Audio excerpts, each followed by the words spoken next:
It's always a weird feeling. It's when you play with someone for so long, obviously, and then they're not in the lineup for whatever reason it might be. So it's different, but we have to keep playing. Is it hard not to think about like all the really good times you've had with Panarin and what might be happening now? Have you played your last game with him? Like going into a game, whenever you do find out, is it hard to focus on the task at hand and not have those thoughts? Like I'm sure there has to be some level of that, I would imagine. I think though, if that's the case, when that's the case, whatever you want to say, I think that will. Those are normal thoughts as a human being. But going into tonight's game, I think it was just getting the info that he wasn't playing right before the game. And you don't have a lot of time to think about that kind of stuff. So, yeah, it's again, it's played with him for 7 years, so it's we're all human beings at the end of the day. So it's the situation is what it is, man. Gave him a 2-goal lead. We come back, we feel like we got a little bit of momentum. The 3 penalties, obviously, it was also an opportunity for us to gain momentum. 5-on-3 was great. It sucks to give one up later in the kill, whenever we were so close to just having all the momentum back. When we were down a goal there, it comes down 2 at that point, and they get another one quick, so that one. It's kind of the backbreaker. What do you take out tonight into tomorrow night, since you have 24 hours from now? Look at the film, see where we can adjust, and then go back at it tomorrow. We saw some things that we need to change. Were you asked about Artemi, right? Yeah, briefly, but Just you played with him for a number of years. Obviously, you know what he's meant to this group. I know you guys are kind of aware of what's going on, but when you're playing a game without him, is it hard not to maybe fight some of the feelings of like, seeing a teammate that's been here with you for a while that I know you've had a lot of fun playing with, knowing what his situation is? Yeah, it's a little weird, obviously, with how it happened later in the day, and last call for JT Miller. Show up to the rink, he's not here. It's just it's a weird feeling. Obviously, like I said before, we know what a situation like this brings, and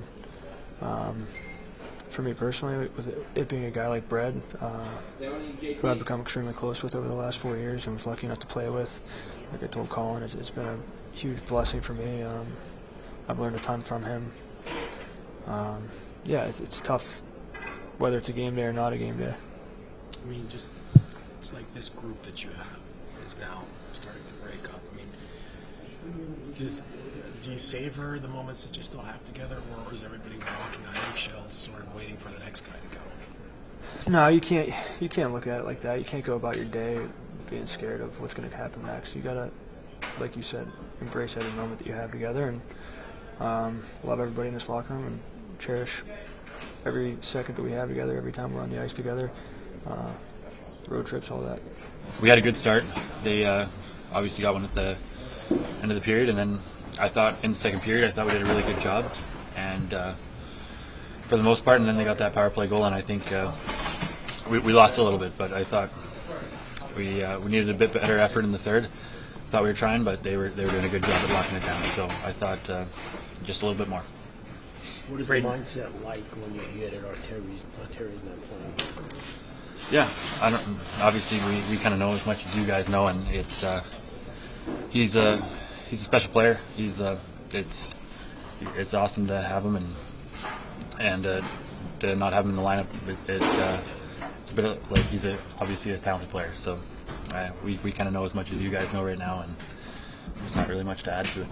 Braden, just though you played with him for a long time, just as far as your experience with him, what he's meant to the team during your time here, what would you say about that? And then how much does that make it tough to play when he's not in there? Yeah, obviously we don't know the full extent of what's going on, but he's a special player. Obviously, he can score on command. It seems like, and he has a puck on the string, and he's been an awesome guy to learn from. And he's a special player and a great guy, and a great guy in the locker room. And not having him in the lineup definitely hurts a bit. Coach, it seemed like one of those games where it was good until it wasn't. What did you see as this game went on? Well, I thought the turning point in the game was when you get 3 penalties in one shift. I've never seen that before. But the penalty kill was good until the goal was scored. Were you feeding off the momentum of the 5-on-3 into the 5-on-4 at that point? Yeah, I thought the guys did a terrific job that were out there, but when you're killing that long, it just makes it hard. But the guys that were out there, we kill off the 5-on-3, the full 2 minutes, and almost the next kill. It makes it hard because you're using the same guys, you're taxing the same guys, and other guys aren't getting on the ice. I thought that was the biggest change in the game. When you look at the first half of the second period, leading up to that point, we really liked our team game. We felt like we were building momentum. I just think the third period, we lost our mojo, so to speak. Like, I don't know when the decision was made to hold Artemi out, but do you feel like that affected, the rest of the guys who were playing tonight in terms of an emotional standpoint? I don't think so. I thought we played hard. I think our guys had the right intentions. I thought we had a decent start to the game. I don't think that had an impact.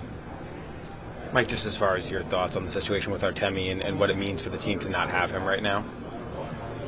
Well, obviously, Bred's a terrific player and a great teammate, and he's good friends with a lot of the guys that are in that dressing room. So, that has an impact on guys. I thought our guys did a great job just as far as controlling what they can and bringing the right intentions out there. But obviously, he's one of the best Rangers of his generation, and he's not an easy guy to replace when he's not in the lineup. But everybody understands it, and we're going to control what we can, and we're going to see what we can take from this one. We're going to try to put our best game on the ice tomorrow. For you as a coach, how tough is it to navigate this situation when you're having to figure out how to deal with losing key players while also trying to keep the morale of the group up? Like, what does that juggling act look like for you right now? It's just a different type of challenge. But once again, when you go through these types of challenges, I think it forces all of us to look in the mirror and try to figure out how we can all do a better job. I'm certainly doing that myself. I'm going to try to do the best job I can for this team as their coach, and it starts with bringing the right attitude every day and making sure that we bring a certain level of enthusiasm to what we do. We're going to learn through the experiences. We're going to try to win the one game right in front of us.